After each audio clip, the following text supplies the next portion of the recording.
Welcome to Hacking Your ADHD. I'm your host, William Kerb, and I have ADHD. On this podcast, I dig into the tools, tactics, and best practices to help you work with your ADHD brain. Hey team, this week I've got an awesome conversation for you with Jodi Lasky. Jodi is a seasoned entrepreneur, coach, and author with extensive knowledge in neuropsychology, accountability, productivity, and introversion. Drawing on her background in communication, culture, and technology, as well as law, Jodi has dedicated her career to understanding leadership and personal tendencies. Her coaching program, the Introvert Founder, leverages her understanding to help introverted entrepreneurs navigate the complexities of business success, encouraging them to work in harmony with their natural tendencies rather than battling against them. In our conversation today, we talk about using ideas from Agile product development and implementing them for personal goal setting and planning.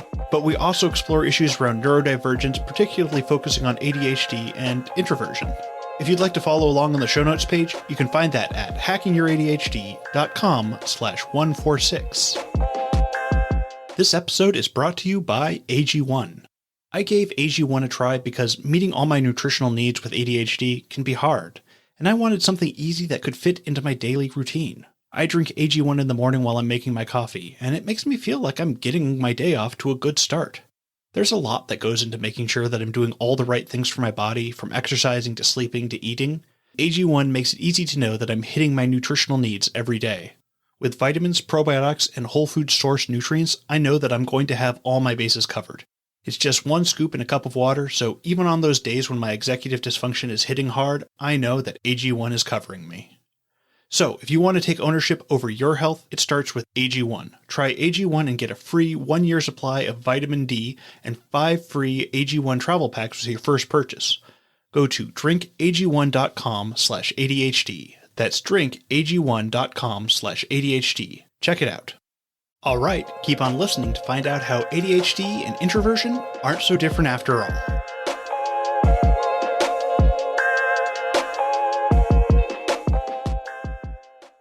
Let's start with, what is Agile product development? And then we can kind of jump into how we would apply it to ourselves. Fantastic. Agile product development is probably 10 or 15 years old now. It is a way to literally develop software faster instead of using traditional project planning with scheduling everything and knowing exactly how everything's going to go, which you don't know at the beginning of a development process. And it's all guessing. You plan a couple of weeks in advance. You start with understanding what the big goal is, and you break it down into smaller and smaller details. And you use those things to develop what's called a product backlog. And that's a to-do list. Mm-hmm. All of the things that have to be done.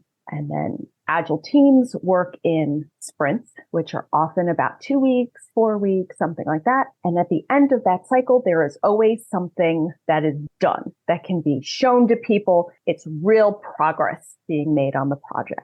So instead of, we're going to go into a back corner and develop some software and we'll show it to you in 6 months and it'll work and it'll be what you want, it gets shown to a representative of the customer every 2 weeks with new features and new elements, and they have to work. And one of the rules of that is whatever you decide at the beginning of the Scrum will be part of that Scrum. That's it. Closed. We don't add more. No good idea fairies can change the Scrum. They get sent to the product backlog.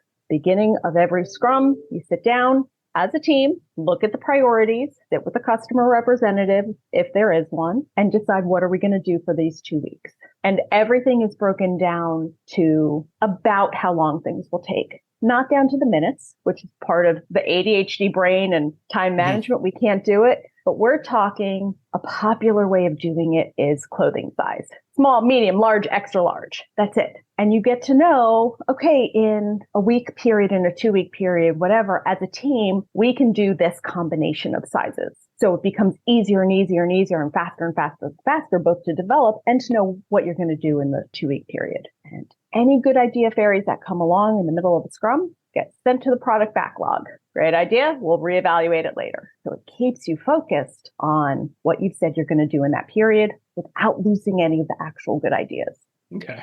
And just to be clear, the Scrum is just like a beginning process where you're figuring out what's going in that plan. It's actually the 2-week period. Okay. So you have Scrum planning at the beginning. You have a daily Scrum session, which is like a 15-minute stand-up where people say, I'm working on this, but I'm having trouble with X. 15 minutes, boom, boom, boom, boom, boom. What do you need? Keep things moving, because the whole process is about keeping things moving. So for personal goal setting and productivity, I personally work in 1 week cycles, and I work from Sunday night to Friday night. I do my planning on Sunday night, so everything is set for Monday morning and I can get into it, and I'm finished on Friday, so I'm not doing it over the weekend, because that's really important to me. And to all of us with ADHD, we need our time to not have to think about anything. And it's really about being careful with not saying, oh, well, I know that these things are my top priorities and they're all extra large and I'm going to get them all done in 1 week. No, you're not.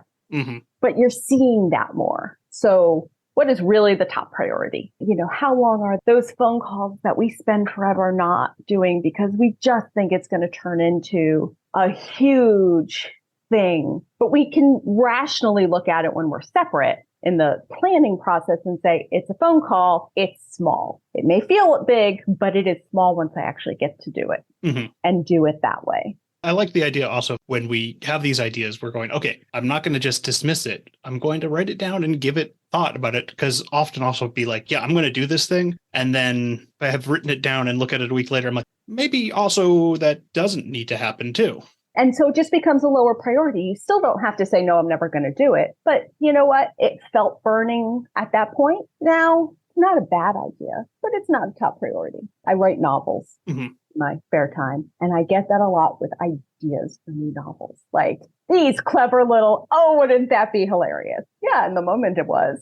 And then I go back and look at it and say, that's not a whole book. It's kind of funny, but it's not a whole book. Yeah, I have a lot of writing ideas, and it's often like looking back on them, I'm like, oh, yeah, that's a concept that could go into a book, but on its own, it's not much. Exactly. I think that also applies to a lot of the ideas we have for things we should do. We're like, oh, I should reorganize something in my kitchen, when it's really like, oh, it's not a complete idea on its own. That needs to be part of a bigger project. And if it's part of a bigger project, that means I need to give it more weight.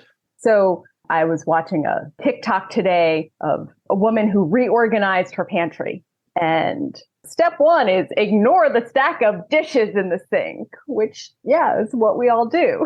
And then by the end of it, she was totally bored and just shoved everything back in. It looked pretty if you looked quickly, but you couldn't find anything. It's really knowing how long things are going to take. Again, we're bad at that, but it's going to be an extra long project. And do you have it in you right now for an extra large project? Maybe you want to find a medium or even a large. Yeah, and I think really a big key there is figuring out what you are capable of at the time, and then having some sort of reference to what you're getting into is a good idea. I love the idea of kind of applying these ideas of how to do planning maybe in a more fun way, and a way that's going to work with the fact that we have so many ideas and want to implement so many new things along the way. Yes, there are no bad ideas. Okay, we all know that's not true. But when we have them, we usually don't think they're bad ideas. But if they're a really great idea, they'll be a great idea in a week. Yeah, which is funny because we're like, oh, I don't want to lose my momentum on this idea. And I'm like, you won't lose momentum if it's a really good idea to do.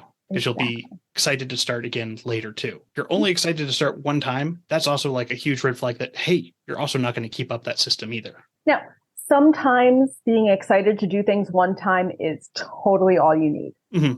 Or housework. Housework is my downfall. I'm never going to keep up on it. I know I will never keep up on it, but I will take doing something once over not doing it at all. Oh, yeah, definitely. I was just in terms of often our ideas are I'm going to set up this new system, how I'm going to do this thing. Yeah. And then turns out maybe I don't like that system. The kindest thing we can do for ourselves is accepting who we are and what things will never change. I convince myself to massively clean my house twice a year. That's it. And as part of that, every time I would always bring all my shoes from the front door area up and put them away in the bedroom. And within a week, they were all back at the front door. I've given up. I arranged them neatly at the front door. That's something I can maintain. They're not going to stay upstairs. They're just not. I've accepted that. It took me way too long to accept something that simple. And it also looking at things about how you actually use them versus the envisioned perfect system, even though that system clearly isn't perfect. Embrace who you are. Yeah, I think that's a huge key to working with your ADHD, because it's so easy to be like, this is how things are supposed to be, but I can't make that happen. We have a limited amount of working memory capacity spoons, whatever analogy you want to use them where it counts. All right. I want to switch gears here a little bit too, because we also have a bunch of stuff to talk about introversion and extroversion, which seems really interesting in regards to ADHD, because for a lot of people, it's like, oh, ADHD must be this super extroverted trait. I myself feel fairly introverted most of the time. From what I've seen, it's high percentage of ADHDers are also introverted. Yes. And the reason is that both are based on a lack of dopamine. So introverts, leaving ADHD aside, have fewer dopamine receptors than extroverts. And the reason why it's a spectrum, and you'll hear some people talking about how they're ambiverts, and sometimes they like the big, loud crowds, and sometimes they need the quiet, because it's not like either you have a ton or you have few, you have some number of receptors. And anything that your brain can't absorb, you don't have enough receptors, it goes to a different neurotransmitter that takes a longer pathway through the brain and winds up a lot of the symptoms of ADHD look a lot like introversion. Spending a lot of time in your head. The full conversations, very rich inner life. Is that ADHD? Is that introversion? Mm-hmm. The verbal processing delay that a lot of ADHDers have, well, introverts have it because information literally takes a longer path through our brain. So when you add those on top, you're getting that even more. Yeah, because I know one-on-one, I tend to be very good with talking to people, but you put me in a group of like 5 or 6 people, suddenly they're like, oh, why is Will so quiet? It's like taking me such a long time to process what people are saying, and then I can't jump in at the right moment ever. And introversion is more about how you get your energy. When you're tired, when you're drained, do you get more energy going out and being in a big crowd? Or are you happier either alone or with the people in your life you don't consider people, as I tend to put it? Like the good friends who you're comfortable with, who you don't have to mask around, who you don't have to pretend. 3 or 4 people top. Maybe your wife, your daughter, a good friend. Which way do you get your energy? That's the best indicator of introversion versus extroversion. Yeah. And it's also interesting to think about with like the things like masking itself is a very draining process. So if you are constantly masking, then you're going to naturally kind of be inclined to be more introverted because you're being drained by all that extra work you're doing. Exactly.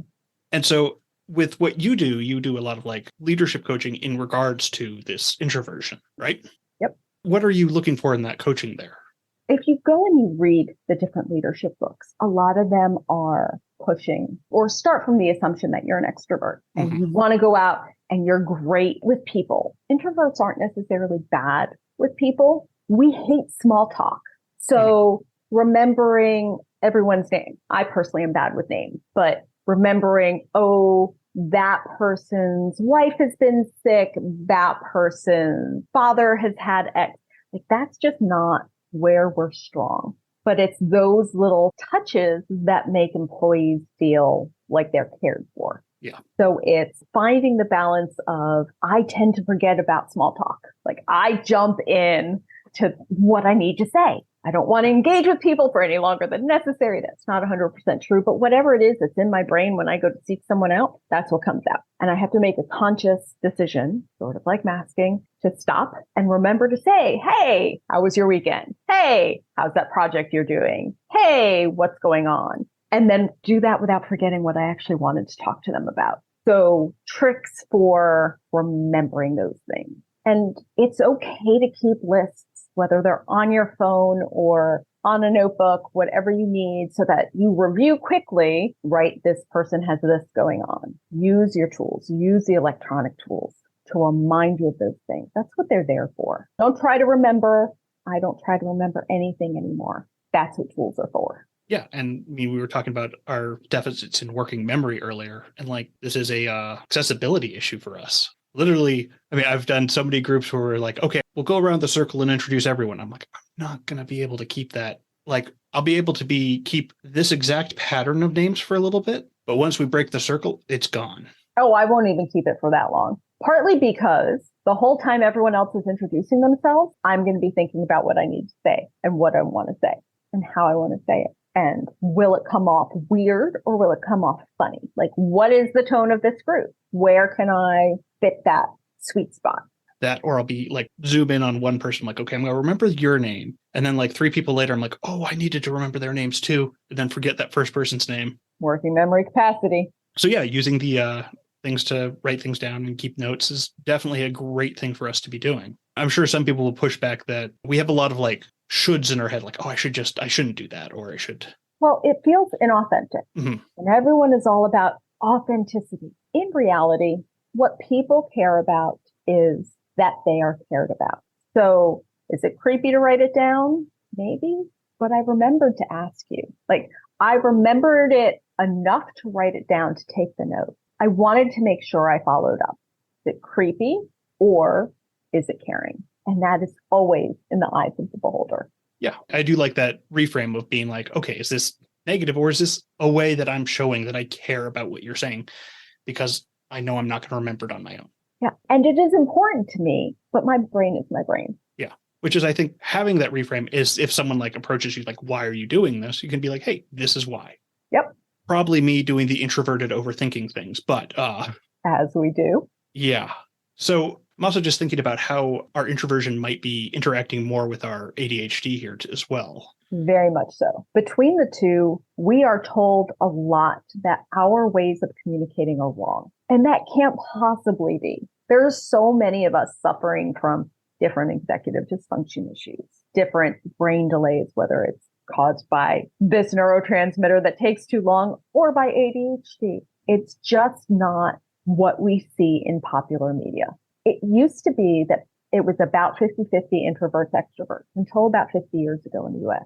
It is now something like 3-to-1 extroverts to introverts. Mm-hmm. I think that is people not wanting to embrace their introvert nature. If you look at the number of people who had trouble going back to the office post-COVID saying, I'm just so tired now. I used to be able to go to work and then go out and do X, Y, and Z, and now I can't. They were masking their introversion for years. And that time away from it all allowed them to embrace their nature. If you watched Friends, no one wanted to be Ross, who was the closest to an introvert on that show. Mm-hmm. Like, he was the one everyone made fun of. He was the introvert. Everyone wanted to be Joey or Chandler or Monica or Phoebe. We didn't want to be the introvert. We don't want to be the one with ADHD unless it comes off as quirky and fun. And even then, sometimes it's like, do they like me or do they like my ADHD?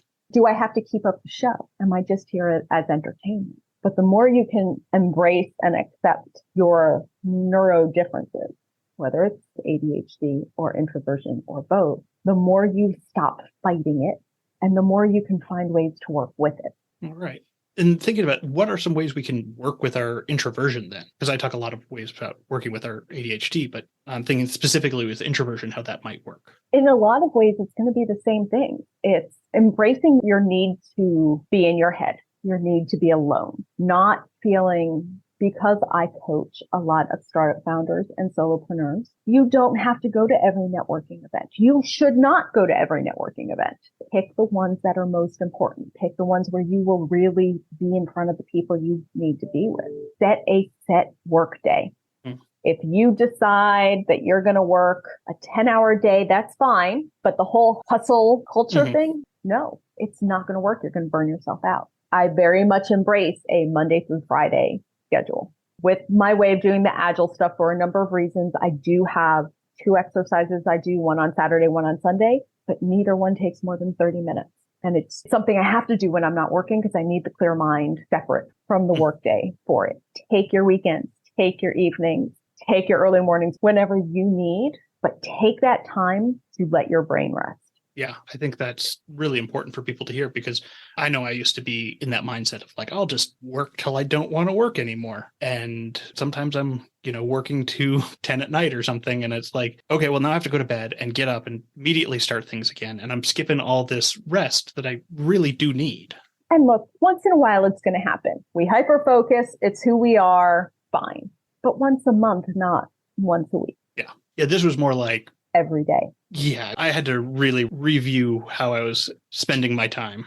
It's easy with ADHD to just want to do all of the things all of the time. Yep. On a day where we can work, we can't waste that brain day, as opposed to realizing if I didn't hyper focus for 12 hours yesterday, perhaps my brain would be working better today. Yeah. I mean, I do think that's also a really important point to be like, yeah, when you do overdo things, you're going to have more of those days where you can't do anything. For some people, that's going to be a trade-off that's worthwhile. Like they do like really big projects once a week. Right. If that works for you. But I know for me, I have kids, so I can't. They dictate a lot of my schedule now, and I have to be able to be like, okay, if I wanted to have more of even energy flow, I need to be taking rest and, really defining what my maximum limit is and not getting close to it. That's it exactly. So I am a big fan of rituals because we know we do not create habits. Mm-hmm. So there will not be habits, but every morning when I come down for the day, I journal and then I do an hour of work on the boring part of the business, right? Every day. At the end of the day, which I define as 5 p.m., I put things away. I write down my list of priorities for the next day, and then I close work for the day. And now I am home. And having those definite triggers in the brain, nope. And again, the product backlog, the good idea fairy, write it down when you think of it, deal with it tomorrow. Officially add it to the backlog tomorrow if that's what you need to do. Scribble the to-do list, whatever it is, capture it, but capture it and let it go. Because after your work day is over, be home, be resting, be dealing with these other things. Because it's easy to not do it, and having those clear triggers gives you like, hey. And I think the other advantage to this, which always comes up for me, is that it is easier for me to ignore distractions. Like if I'm like, I really want to play some video games, if I know I'm going to have time for it later. If I'm just going by the seat of my pants and maybe I'll just do a little bit right now because I know I'm not going to do it later. And there's no doing a little bit when it's something like play a video game or watch some television and those kinds of triggers for me usually mean that I haven't given myself enough downtime. If in the middle of the day, I'm like, I really want to go watch the next episode of whatever show I'm binging. I know two things. One is that I have not given myself enough downtime. And two is that I'm not going to watch one episode. Mm-hmm. If I could watch one episode, I wouldn't be me. It's like being like, I'll just watch 2 TikToks. Sure. Yeah, that's not how that platform works. Nope. It's not designed for that. Yeah. All right. Well, I think we can wrap up here. I think that was a really good overview of a lot of topics that I think a lot of people get a lot out of. Is there anything you want to leave people with here? I am going to put together a sort of one-pager on how I do Agile. If any of your listeners are interested, the Agile for personal productivity, what my daily schedule looks like, what my weekly schedule looks like, and make that available for your listeners if they're interested at the introvertfounder.com/ADHD. They can also find me on LinkedIn, but all of that is available from the website. We'll limit what anyone has to remember. Yeah, no, and also it's feel like social media is kind of in a upheaval time right now where we're all like, where do we really want to be? All right. Well, thank you so much for coming on the show. Thanks, Will.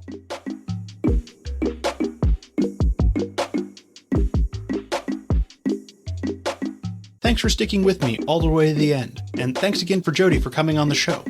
Remember to go check out introvertfounder.com/ADHD to get that free one-pager on Agile planning. But before you go, let's go over this episode's top tips. 1. We can consider using Agile Planning and Scrum for our planning by tracking progress in short cycles, maintaining a to-do list or backlog, and managing our priorities. The backlog is especially helpful for keeping ourselves on track as new ideas come up. 2. Introversion and extroversion are more about how you recharge your energy. Introverts tend to recharge by being alone or with a few close friends, while extroverts gain energy from being in larger groups. Understanding this about yourself can help you better manage your energy throughout the day and try and avoid burnout. 3. Whether it's introversion or ADHD, we should stop fighting against our natural tendencies and instead find ways to work with them. We can work on accepting our neurodivergence and explore ways that can serve us in our personal and professional life. For many of us, this means avoiding hustle culture that promotes working incessantly. We need to be able to prioritize a balanced schedule that allows for rest and personal time. All right, that's it. Thanks for listening. I'd love to hear what you thought of this episode. feel free to connect with me over at hackingyyouradhd.com/contact. If you'd like links or to read this episode's transcript, you can go to the show notes page at hackingyyouradhd.com/146. If you'd like to support the show, the best way to do so is to tell someone about the show, especially if you think a particular episode would resonate with them. Just click the share button on your podcast player. Or you can consider supporting me on Patreon. Just go to hackingyyouradhd.com/Patreon to find out more. And now for your moment of dad. I was trying to figure out how much a rainbow weighs, because it looks like it's pretty light.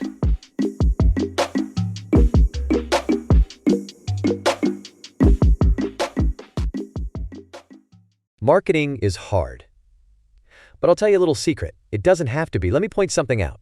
You're listening to a podcast right now, and it's great. You love the host. You seek it out and download it. You listen to it while driving, working out, cooking, even going to the bathroom. Podcasts are a pretty close companion. And this is a podcast ad. Did I get your attention? You can reach great listeners like yourself with podcast advertising from Libsyn Ads. Choose from hundreds of top podcasts offering host endorsements, or run a pre-produced ad like this one across thousands of shows to reach your target audience in their favorite podcasts with Libsyn Ads. Go to libsynads.com, that's LIBSYN, ads.com today.